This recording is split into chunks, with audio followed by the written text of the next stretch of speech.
ይህ እጅግ አሰቃቂ ግፍ፣ ይህ እጅግ አሳዛኝ ነገር ባንተ ወይም ባንቺ ቤተሰብ ላይ ደርሶ ቢሆንስ ምን ትሆኑ ነበር? ተመስገን ጌታቸው፣ ይታገሱ አሰግደውና ግዛው ግርማዬ የተባሉ የዕለት ተዕለት ኑሯቸውን ለማሸነፍ የቤተሰቦቻቸውን አፍ ለመሸፈን ማለዳ የነቁ ምስኪን ወጣቶች ነበሩ።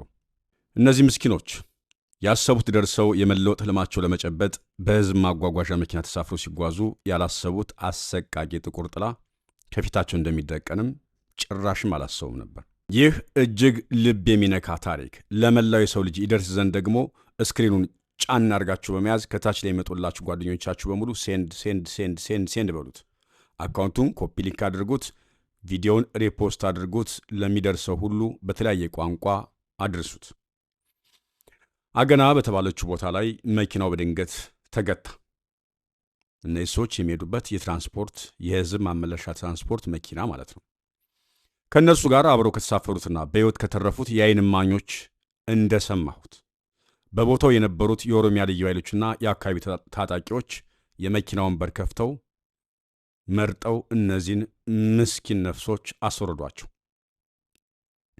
ካስወረዱ በኋላ ፋኖ ናችሁ በሚል የፈጠራ ውንጀላ እነዚህን 3 ንጹሐን በግፍ እርምጃ ወሰዱባቸው።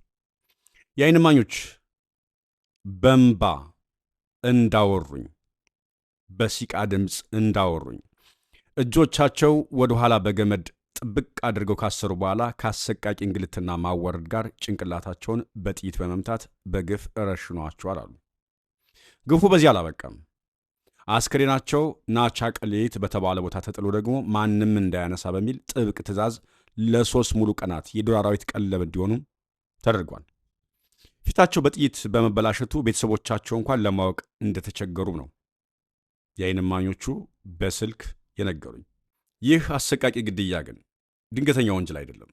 ከጀርባ በሽመልስ አብዲሳ የሚመራው የኦሮሚያ ክልል አስተዳደር ይህችን ለምና ስልታዊ የሆነች የአበሽጌ ወረዳን በኃይል ወደ ክልሉ ለማካለል የሸረበው ሴራ ውጤት እንደሆነም ነዋሪዎች ተናግረዋል።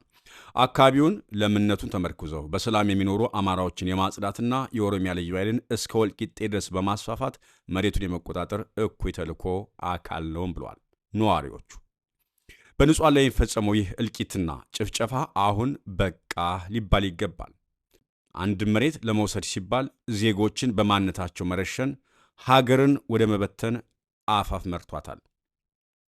ዛሬ በአበሽጌ የሚፈሰው የንጹሐን ደም ነገ በእያንዳንዱ ደጃፍ ከመድረሱ በፊት ሁሉም ኢትዮጵያዊ ለፍትህ፣ ለሰላምና ለአንድነት ሊቆም ይገባል።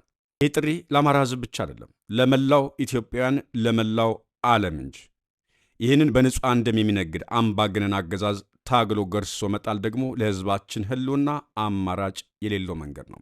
ይህች ሀገር ትትረፍ ከተባለ የአማራ ፋኖ የአማራ ሕዝብ እያደረገ ያለውን ትግል በመደገፍ ሁሉም ሕዝብ አንቅሮ ይህን አምባገነን አገዛዝ አንቅሮ ሊተፋውና ሊታገለው ይገባል የዕለቱ መልእክቴ ነው። ለሟቾቹም እግዚአብሔር ነፍሳቸው በገነት ያኑረው፣ ለቤተሰቦቻቸውም መጽናናትን ይስጥ።